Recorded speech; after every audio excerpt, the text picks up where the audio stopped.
Three girls disappeared, one whose absence was never officially reported, one who left a diary behind, and one who never even had a name. They said the girls ran away, but the truth lay hidden beneath a chapel for over 40 years. This is the tale they tried to erase and the nameless girl buried in silence. Before we begin, hit subscribe to support the channel and help unearth stories long meant to stay buried. The wind pushed dry leaves across the gravel as Rachel Elwood eased her rental car to a halt in front of Greystone Academy's rusting gates. Above her, the iron arch still displayed the school's faded Latin motto, Sapientia et Silentium, wisdom and silence. A fitting phrase, Rachel thought grimly, for a place left deserted for more than a decade. She stepped from the car, tightening her coat against the biting October breeze. The trees along the crumbling stone fence still held patches of autumn colors, but most were stripped bare, their skeletal limbs clawing at the overcast sky. The academy's buildings loomed ahead, Victorian, grim, and silent. Demolition crews wouldn't arrive for another month, giving Rachel just enough time to finish her work, documenting anything historically important before the place was reduced to rubble. She had been here before, but not as an archivist. A single semester as a student in 1997 lingered like a shadow in her mind. Her mother had pulled her out without explanation, and the subject was never discussed again. Now 28 and recently let go from her museum job in Boston, Rachel accepted a private contract with the school board, partly for the paycheck but mostly for answers her family had never dared to give. She signed in with the site supervisor, Keller, a burly man who spent most of his time scrolling job sites in a heated trailer. "Don't go in the chapel," he warned her without lifting his eyes. "It's unstable. The third floor is sealed off, black mold everywhere." "I'll stay where it's safe," Rachel assured him. He didn't ask what she was looking for. She didn't offer. Inside, the air was colder than outside, the chill seeping through her boots despite her gloves. She walked the main corridor, passing dust-shrouded trophies, portraits of stern headmasters, and dark-paneled walls lined with empty hooks where banners once hung. Her first destination was the library. Of all the academy's buildings, it had endured the year's best. Rows of oak shelves still standing tall, and though the windows were filmed with grime, thin beams of daylight streamed in, creating hazy golden slants across the stacks. She unpacked her satchel, a digital camera, a notebook, a folder labeled Greystone Archive Sweep. The books were unremarkable, outdated textbooks, worn-out classics, old yearbooks. Rachel flipped through a few, reading inscriptions scribbled in their front pages. To Natalie, "Never forget yourself. Love, Miss Krause." Or Ben, "You'll be an amazing lawyer someday." Small human traces in a place otherwise stripped of warmth. In a corner behind a toppled chair and a collapsed shelf, she spotted it. A section of wall where the bricks looked newer and cleaner, laid slightly unevenly. She crouched, running her fingers along the edge. It was obvious someone had hastily bricked up an opening, the sloppy mortar already cracking. She retrieved a crowbar from her bag, meant for crates but serviceable. Wedging it between two bricks, she leaned until one shifted with a low groan. It took her 20 minutes in a sheen of sweat, but she cleared an opening big enough to peer inside. It wasn't a corridor but a small dark chamber. She squeezed through, light from the library streaming dimly into the hidden space. The air was stagnant, laced with mildew and the musk of rotting paper. The room was only about 8 feet by 8, almost entirely bare, except for a small desk. Rachel's heartbeat thudded as she approached. The desk was battered and coated in dust, but what drew her up short was the object sitting on it, a cracked leather-bound diary. She picked it up carefully. Inside the front cover, a name was etched. Vivian Lockatch, winter term 1979. Rachel's breath caught in her throat. She recognized the name from whispers in old newspaper articles. A girl said to have vanished during a snowstorm in 1979. Officially, she was labeled a runaway. But the townsfolk had always suspected that otherwise. And now Rachel had her diary. She gently placed it in her satchel as though it might vanish if she blinked. As she turned to leave, light glinted off something beneath the desk. She crouched, reaching under, and found a small pendant shaped like a keyhole. No chain, no explanation. She slipped it into her pocket. That evening, back at her rented cottage just outside town, Rachel sat at the kitchen table and opened the diary. The first entry was dated January 8th, 1979. They told me I'm not allowed to talk about what happened on Christmas Eve, but I don't care. If someone finds this, maybe they'll believe me. Maybe they'll know I didn't run. Not yet. Something is wrong at this school. It started in the chapel. I heard her singing again last night. Rachel's hands trembled as she flipped the page. The handwriting was neat, but panic pulsed beneath it. They say she doesn't exist, but I saw her.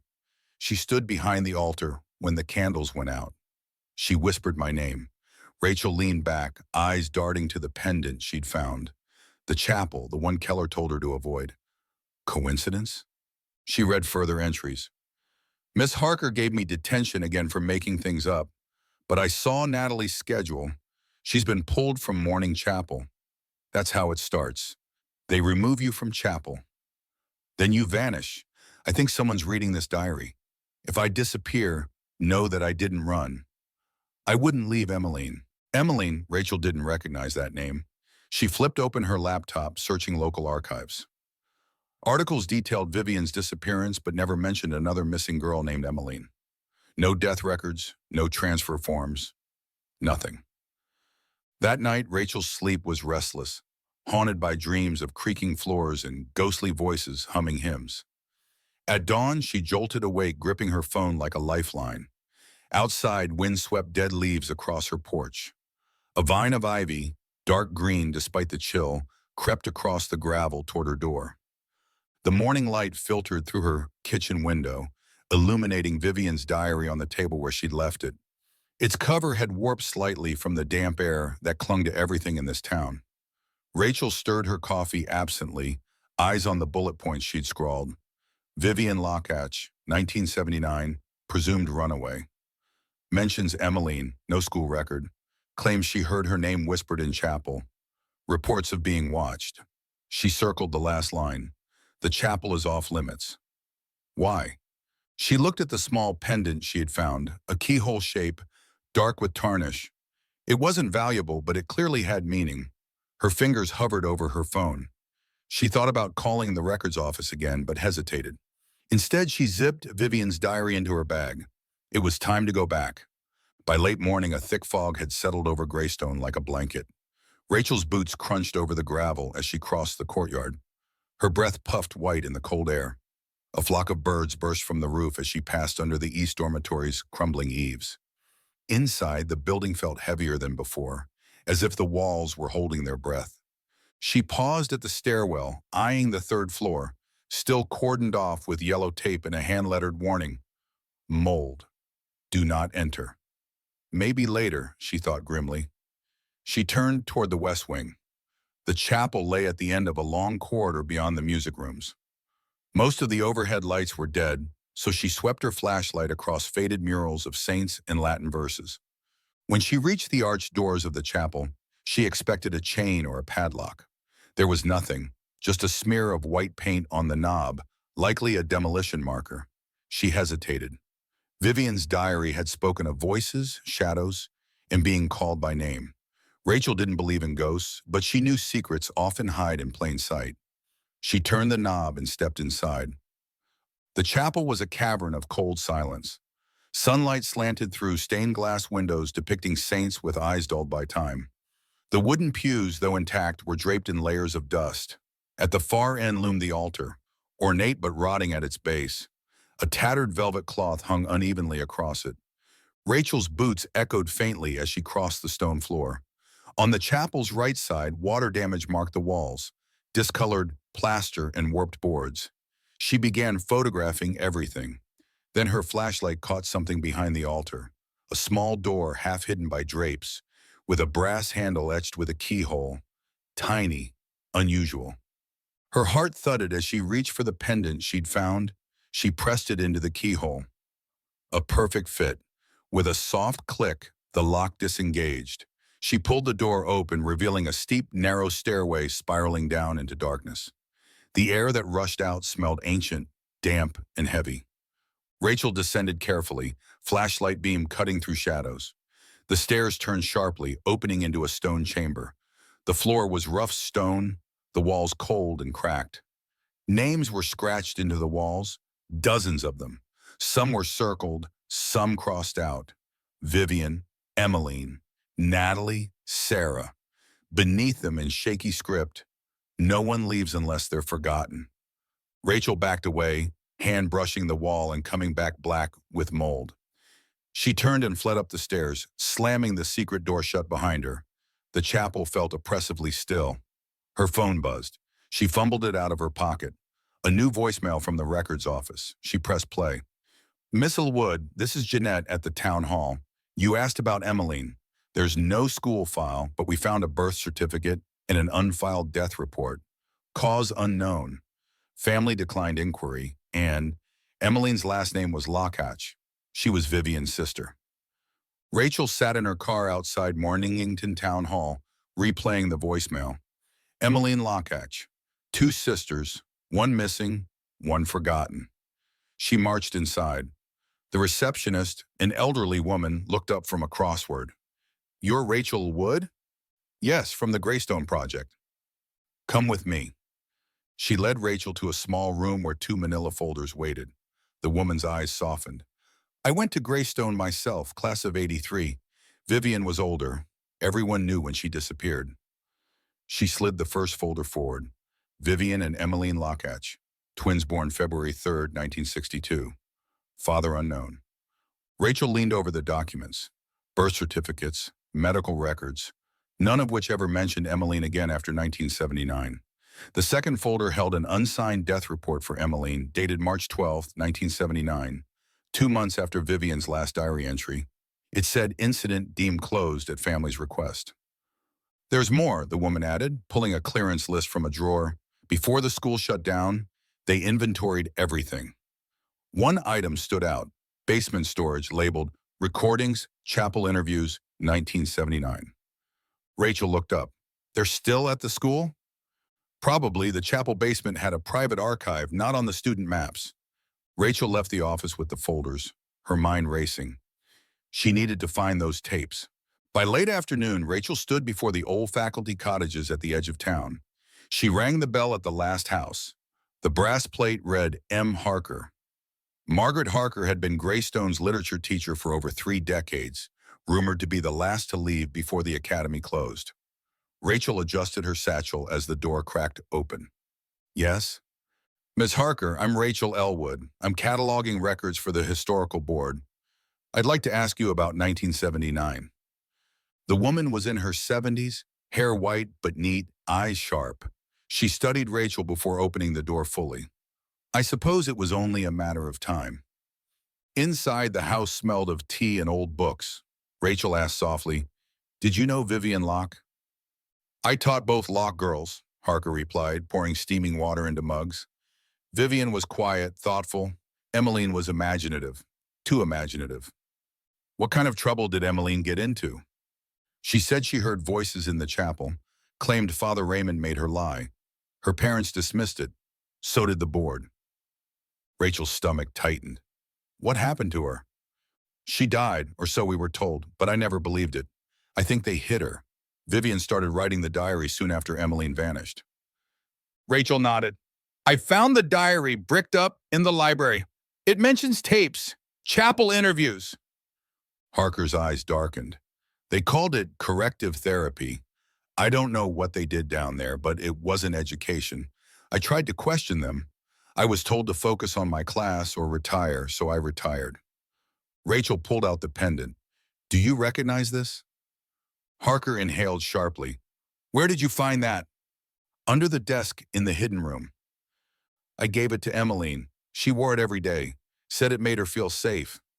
Rachel's pulse quickened. There must be more. Tapes, notes. Harker looked grave. If the archive's intact, check the chapel annex. They kept private files there. That night, Rachel sat awake in her cottage, Vivian's diary open to a torn page. He asked me if I remembered what happened. I lied. I remember everything. I remember Emmeline screaming. I remember Miss Harker crying when they took her away. And I remember the whisper when the lights went out. No one leaves unless they're forgotten.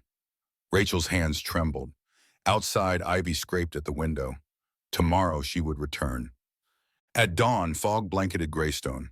Rachel crossed the courtyard straight to the chapel, unlocking the hidden stairway with the pendant. Down the narrow steps, she reached the stone room. But now she noticed a warped wooden cabinet embedded in the far wall. She pried it open, revealing a cavity filled with shelves. On the top shelf lay 4 cassettes, labeled in neat type. Chapel Interview, Lock E. Chapel Interview, Lock 5. Observational Notes, Feb 13, 1979. Final Interview, FR, Confidential. Beneath them was a leather-bound notebook marked Student Psychological Logs, Spring 1979. She gathered them like precious relics. Back at her cottage, she set up her tape recorder. She loaded the first cassette, Chapel Interview, Lock E.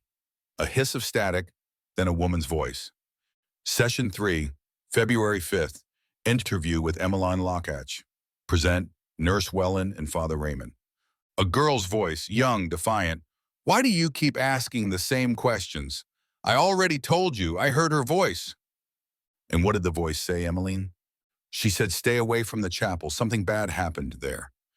Emmeline, your stories concern us. They sound like fantasies.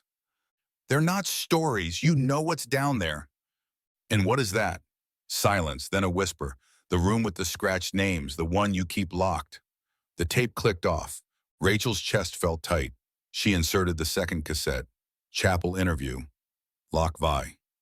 Session 4, March 2nd. Interview with Vivian Lockatch. Vivian, you've been quiet since your sister's departure. She didn't leave. You took her. Your parents believe she had a psychological episode. Stop telling me how I feel.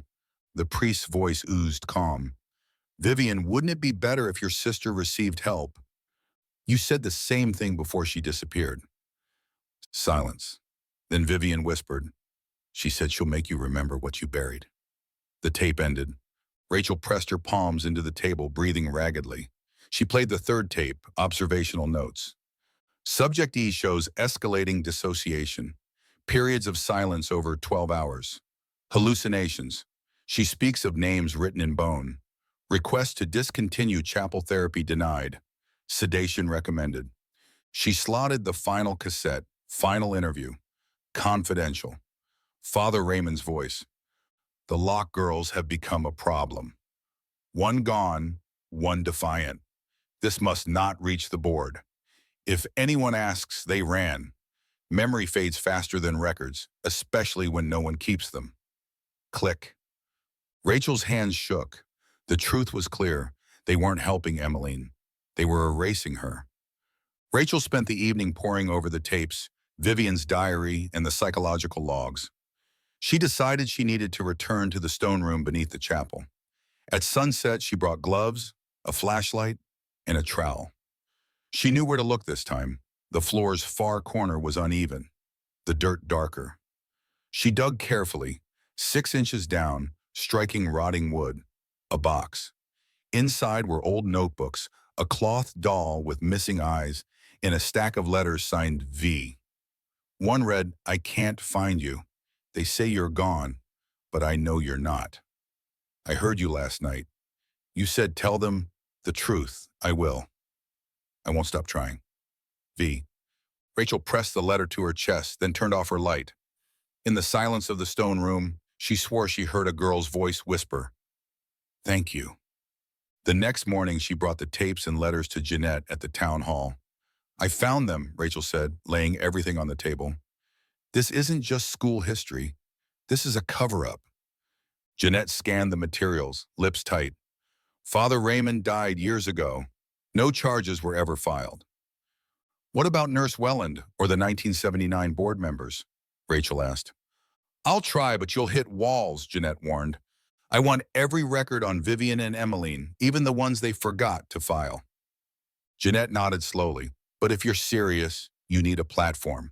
Don't let them bury this again. Rachel left the office and went straight to Margaret Harker's cottage.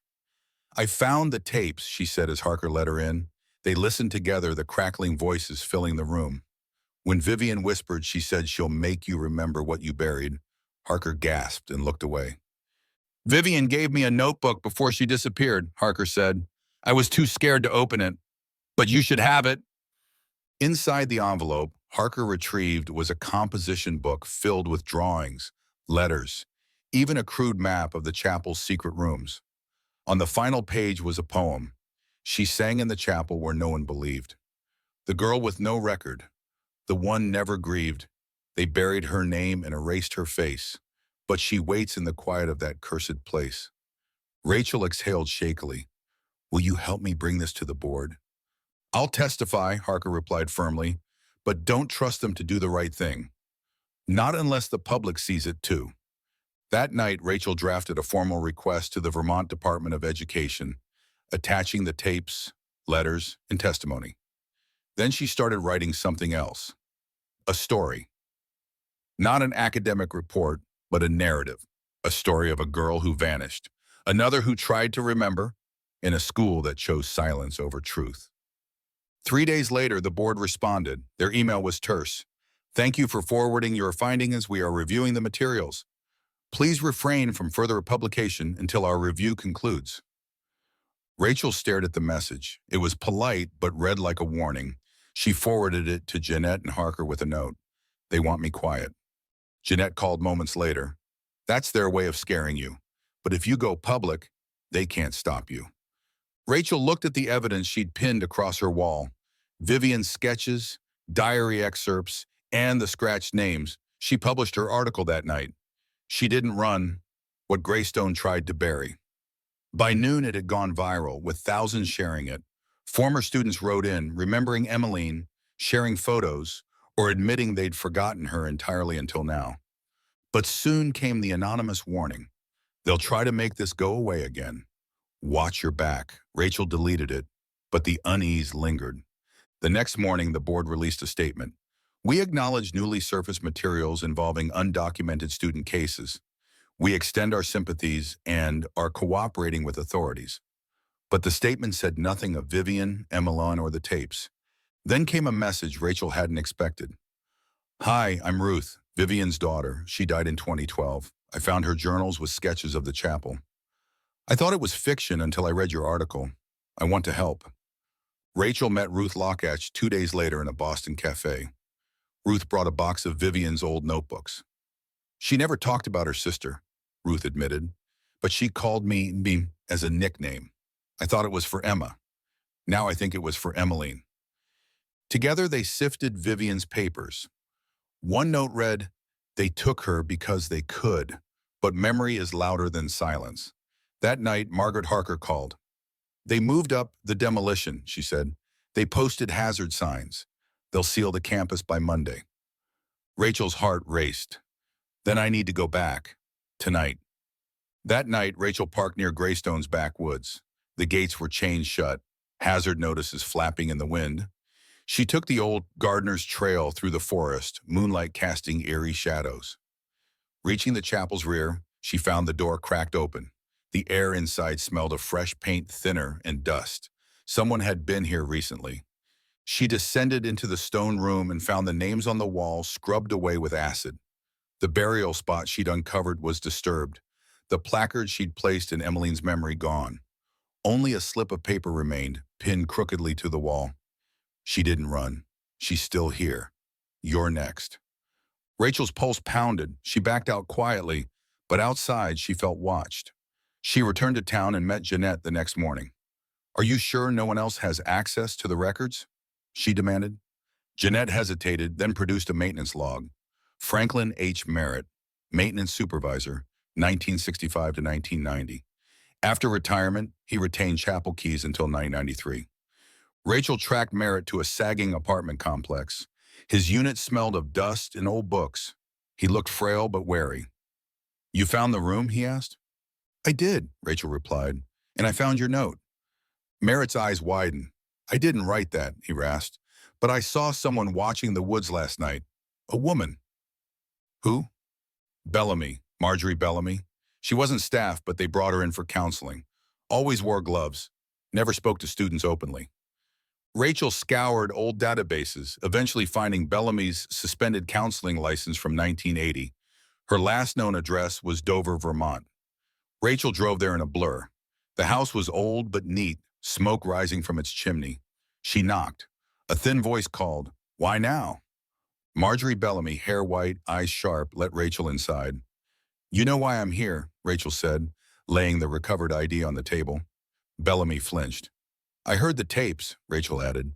"Vivian's diary. The room with the scratched names." Bellamy sank into a chair.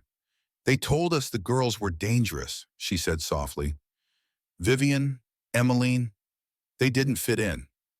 I reported what I saw. That was my job." "You helped erase them," Rachel snapped. Bellamy's eyes hardened. "You think people want the truth? That a child was locked under a chapel while their classmates prayed above?" She hesitated. "There was one more girl. No records. They called her the Silent One." Bellamy handed over a black journal, her own notes. March 1st, 1979, Emmeline screamed in chapel. Vivian stopped speaking. Third girl seen near the walls, no file. Rachel's skin crawled, a missing child without a name. Back in town, Rachel met Jeanette again.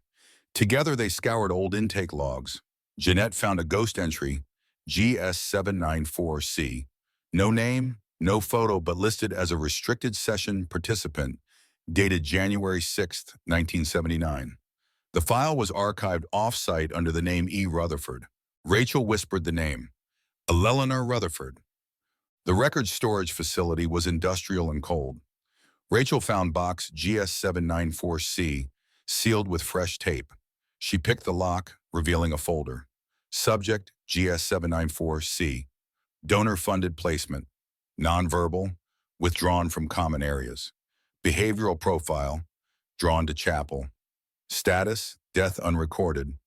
Recommendation, suppress record. A blurry photo showed a small girl, eyes wide in a shadowed hallway. Tape along the bottom read, The Silent One. Rachel's heart broke. This was the girl Vivian dreamed about. The one Emmeline whispered of. The girl erased before she ever had a name. Rachel uploaded the findings to local news, missing person databases, and her blog. The girl who wasn't there. It caught fire within hours. Reporters called. Former students recalled a small girl always near the chapel. Anonymous messages warned Rachel to stop digging. Then came a call from Jeanette. The records room was broken into. Files on GS794C were accessed. Backups deleted. Only 3 people have clearance. One is Eleanor Rutherford. Rachel returned to Greystone one final time, slipping into the chapel at midnight. As she searched the stone room, she heard breathing. Then a voice calm and cold. "Miss Elwood, I know you're here." Eleanor Rutherford stepped into the light, eyes sharp beneath silver hair. "You found what was never meant to be found." Police sirens wailed in the distance. Rachel held her ground. "I know what you did." Rutherford didn't blink. "Then you know what I'm capable of."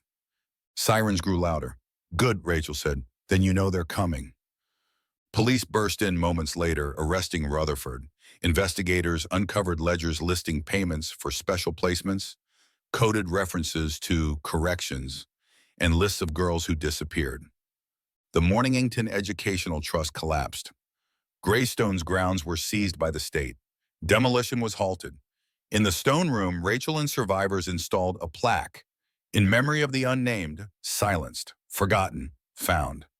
Rachel's full account appeared in national magazines, academic journals, and podcasts. On the last page of her book, she included Vivian's final words.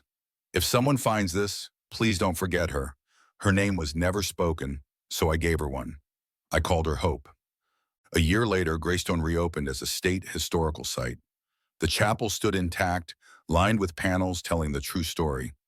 On the altar rested a bronze statue of a girl with one hand against the wall, eyes closed, listening. Beneath it, a single word was etched. Hope. Rachel finally slept, not because the ghosts were gone, but because the world was listening.